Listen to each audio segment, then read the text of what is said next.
Hi friends, ఎలా ఉన్నారు? మీరు గనుక కొత్తగా చూస్తున్నారా అయితే ఛానల్ కి సబ్స్క్రైబ్ చేసుకోండి. ఇంకా చాలా మంచి వీడియోలు వస్తాయి. గుప్పెడంత మనసు సీరియల్ ఎపిసోడ్ 1062. గుప్పెడంత మనసు సీరియల్ నేటి ఎపిసోడ్లో రాజీవ్ను గన్తో బెదిరించి వెళ్లబోయిన మను ఆగి, ఒక్కటి గుర్తు పెట్టుకో, వసుధార గారు అంటే రిషి భార్య అని చెప్పేసి వెళ్ళిపోతాడు. ఇది సార్ జరిగింది అని మను పోలీస్కు చెబుతాడు. సార్, ఈ స్టోరీలు మాకొద్దు, కోర్టుకు చెప్పండి అని పోలీస్ అంటాడు. మరి అక్కడ రాజీవ్ బాడీ లేదు కదా సార్ అని వసుధార అంటుంది. లీగల్గానే పోదాం, చంపినవాడు బాడీని ఎందుకు ఉంచుతాడు? అది ఎక్కడైనా పడేయవచ్చు. ఆ బాడీని రికవరీ చేసే పని మాది. అప్పుడు మీకు పూర్తి ఆధారాలు దొరుకుతాయి. బాడీలో బుల్లెట్స్ ఉంటాయి కదా, మనుషుల మీద నమ్మకం పెట్టుకోవచ్చు, కానీ ఇంత మూర్ఖంగా నమ్మొద్దు. మీరు ఇంకా ఎక్కువ సేపు ఉండకూడదు. మీరు నాతో ఆర్గ్యూ చేయకండి, లీగల్గానే ముందుకు వెళ్దాం అని చెప్పేసి వెళ్ళిపోతాడు పోలీస్. దాంతో అంతా ఆలోచనలో పడిపోతారు. అనుపమ మేడం గారు రాలేదా అని మను అడిగితే, వచ్చింది, కానీ నిన్ను ఇలా చూడలేక బయటే ఉండిపోయింది. తను నీ గురించి చాలా బాధపడుతుంది. నేను వెళ్ళి మాట్లాడి వస్తాను అని మహేంద్ర బయటకు వెళ్తాడు. మరోవైపు శైలేంద్రను పిలిచి దేవయాని మాట్లాడుతుంది. ఆ రాజీవ్ చనిపోవడం ఏంటి? నేను అస్సలు నమ్మలేకపోతున్నాను. ఇన్నాళ్ళు మనతోనే ఉండేవాడు. మన ముగ్గురం ఒక గ్రూప్లా ఉండేవాళ్లం. దానికి డిఆర్ఎస్ అని పేరు కూడా పెట్టాం అని దేవయాని అంటుంది. చచ్చాడనే కదా, నేను మార్చాను కదా మామ్ ఎస్డిఆర్ అని శైలేంద్ర అంటాడు. సరే, ఇప్పుడు వాడు లేడు అనేసరికి బాధగా ఉంది. వాడు నువ్వు నాకు 2 కళ్ళు అనుకున్నాను అని దేవయాని అంటుంది. అదేంటి, నీ 2 కళ్ళు నేనే అన్నావు కదా అని శైలేంద్ర అంటాడు. సరేరా, నువ్వే నా 2 కళ్ళు. నిజంగా రాజీవ్ చనిపోయాడా? నిజంగా వాడేనా అని దేవయాని అంటుంది. వాడు చచ్చాడనే కదా మనును పోలీసులు తీసుకెళ్లారు. నీకు కష్టంగా ఉన్నా ఇది నిజం అని శైలేంద్ర అంటాడు. వాడు చనిపోయినందుకు నీకు బాధ లేదా?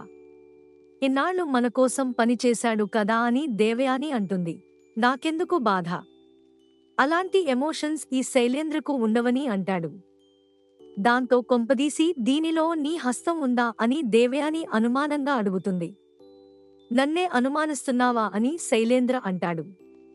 నిజంగా వాడిని మనునే చంపాడా అని దేవయాని అంటే, ఆ డౌట్ నీకెందుకు వస్తుందని శైలేంద్ర తిరిగి ప్రశ్నిస్తాడు. అడ్డు తొలగిపోయింది. ఆ రాజీవ్ గాడు పెద్ద జాదుగాడు. రిషికే భయపడేవాడు. గతంలో వసుకు రోజుకో స్టోరీ చెప్పి రిషిని భయపెట్టాడు.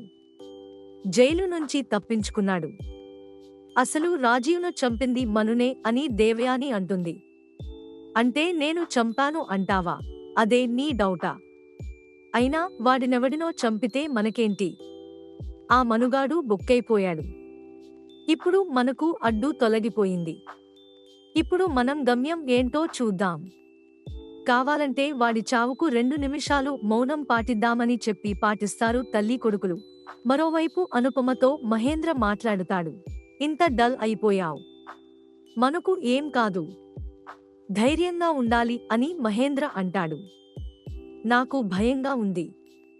మను అలా చేయడు కదా, ఒకరి ప్రాణాలు తీసే వ్యక్తి కాదు కదా అని అనుపమ అంటుంది. అవును, తను కూడా అదే చెప్పాడు, కానీ ఆధారాలు అతనికి వ్యతిరేకంగా ఉన్నాయి. గన్ బుల్లెట్స్ మ్యాచ్ అయ్యాయి. సీసీటీవీలో మను షూట్ చేసినట్లు ఉంది మహేంద్ర అంటాడు. ఎలా కాపాడుకోవాలో దాంతో షాక్ అయిన అనుపమ అంటే నిజంగానే రాజీవ్ను మను షూట్ చేశాడా అని అడుగుతుంది. వాళ్ళిద్దరూ గొడవ పడ్డారట. కావాలనే బెదిరించడానికి గన్ మిస్ ఫైర్ చేశాడట. అదే విషయం మను పిఏ కూడా చెప్పాడు. ఇప్పుడు ఏం చేయాలో అర్థం కావట్లేదు. చేయని తప్పుకు మను శిక్ష అనుభవించాల్సి వస్తుంది. దత్తత తీసుకుందామనుకున్నాను. ఇప్పుడు ఇలా జరిగింది అని చెప్పిన మహేంద్ర రిషి వెన్నునొప్పి గురించి ఎంతో బాధపడినట్లు చెబుతాడు. వాడికి అమ్మ అనే పిలుపును దూరం చేశాను. ఎన్నో రకాలుగా బాధ పెట్టాను. కానీ వాడు ఆ బాధలను కూడా అలవాటు చేసుకున్నాడు. 10 మందికి పెట్టడమే కాని చేయి చాచని మనం ఇలాంటి కేసులో ఇరుక్కోవడం ఏంటి అని అనుపమ అంటుంది. నువ్వేం కంగారు పడకు. మనను ఎలా కాపాడుకోవాలో నాకు తెలుసు అని మహేంద్ర అంటాడు. ఇంతలో పోలీస్ స్టేషన్కు ఏంజెల్ వస్తుంది. ఏం జరుగుతుందో నాకూడా తెలియట్లేదు అని ఏంజెల్ అంటుంది. నువ్వు నమ్ముతున్నావా? దత్తత ఇష్టం లేక మేము రాలేదు. ఇప్పుడు నువ్వు రాజీవ్ను హత్య చేశావంటున్నారు. నిజంగానే చంపేశావా? అసలు నీకు ఇంత ఆవేశం ఏంటి మను? ఒకవేళ రెచ్చగొట్టినా కంట్రోల్లో ఉండాలి కదా. ఇప్పుడు నువ్వే కదా బాధపడుతున్నావు. రేపు తీర్పు ఏం వస్తుందో. లైఫ్ స్పాయిల్ అవుతుంది అని ఏంజెల్ అంటుంది. ఏంటి ఏంజెల్ను మనుగారు చంపారంటే నమ్ముతున్నావా అని వసుధార అంటుంది. తప్పు చేయకుండా పోలీసులు ఎందుకు తీసుకొస్తారు అని ఏంజెల్ అంటుంది.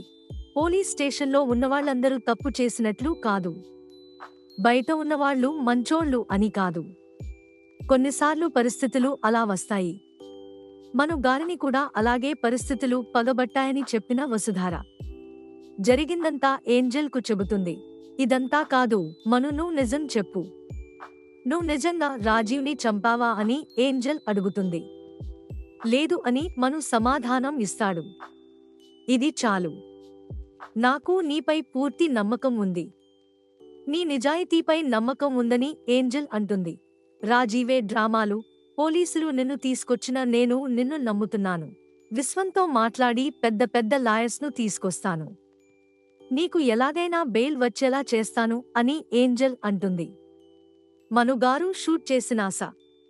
రాజీవ్ చనిపోయినా బాడీ దొరకలేదు. ఇంతవరకు పోలీసులు బాడీని ఐడెంటిఫై చేయలేదు అంటే ఏదో జరిగింది. ఎవరో కుట్రలు పన్నుతున్నారని పిస్తోంది.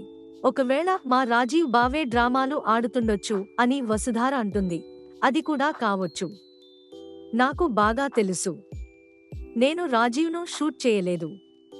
ఆ రాజీవే పోలీసులకు రాంగ్ ఇన్ఫర్మేషన్ ఇచ్చి ఉండొచ్చు అని మను అంటాడు. ఇంతలో మేడం అంటూ వచ్చి, ఇంకా మీరు అతన్నే నమ్ముతున్నారా అని పోలీస్ అంటాడు. నిజంగా చనిపోయి ఉంటే డెడ్ బాడీ ఉంటుంది కదా, తప్పు చేసి ఉండరు కదా అని. కాని ఇప్పుడు డెడ్ బాడీ దొరికింది. కానీ దాన్ని గుర్తుపట్టని విధంగా కాల్చి బూడిద చేయాలని ప్రయత్నించారు దుర్మార్గులు అని పోలీసు అంటాడు. DNA test. దాంతో అంతా షాక్ అవుతారు. ఎంత నేరస్తుడైనా కానీ ఎక్కడో ఓ చోట తప్పు చేసి దొరికిపోతారు. ఆ విషయం వారికి అర్థం కావడం లేదు. ఇక్కడ ఒక్కటి కాదు, చాలా మిస్టేక్స్ చేశారు. అందుకే చాలా ఈజీగా పట్టుకోగలిగాం అని పోలీసు అంటాడు. అది నిజంగా రాజీవ్ డెడ్ బాడీనేనా అని మహేంద్ర అడుగుతాడు. ఇప్పుడు ఫోరెన్సిక్ వాళ్ళు కూడా డెడ్ బాడీ దగ్గర శాంపిల్స్ కలెక్ట్ చేశారు. DNA టెస్ట్కు పంపించాను. ఖచ్చితంగా ఆధారాలు బయటపడతాయి. ఇంకా పక్కా ఆధారాలతో సర్ను కోర్టుకు తీసుకెళ్తాం అని పోలీస్ అంటాడు. ఇక మీరు ఎంత నమ్మకం పెట్టుకున్నా, పూజలు చేసినా అతన్ని కేసు నుంచి తప్పించలేరు అని పోలీస్ చెప్పేసి వెళ్ళిపోతాడు. కట్ చేస్తే ఇదే విషయం అనుపమకు చెబుతాడు మహేంద్ర. అనుపమ కంగారు పడుతుంటే అది ఎవరిదో అయి ఉంటుంది. తను నిక్షేపంగా నిర్దోషిలా బయటకు వస్తాడు. ఆ రాజీవ్ ఏదో మాయ చేసి ఉంటాడు అని ఏంజెల్ అంటుంది. విశ్వంతో మాట్లాడి ఎక్స్పీరియన్స్ ఉన్న లాయర్లతో మాట్లాడుతాను అని ఏంజెల్ అంటుంది. చెప్పే రీతిలో చెబుతాను, వద్దు. అసలే నాన్నకు ఆరోగ్యం బాలేదు అని అనుపమ అంటుంది. ఈ టైంలో సార్ను ఇబ్బంది పెట్టడం కరెక్ట్ కాదు అని వసుధార అంటుంది. అలాంటిదేం జరగదు.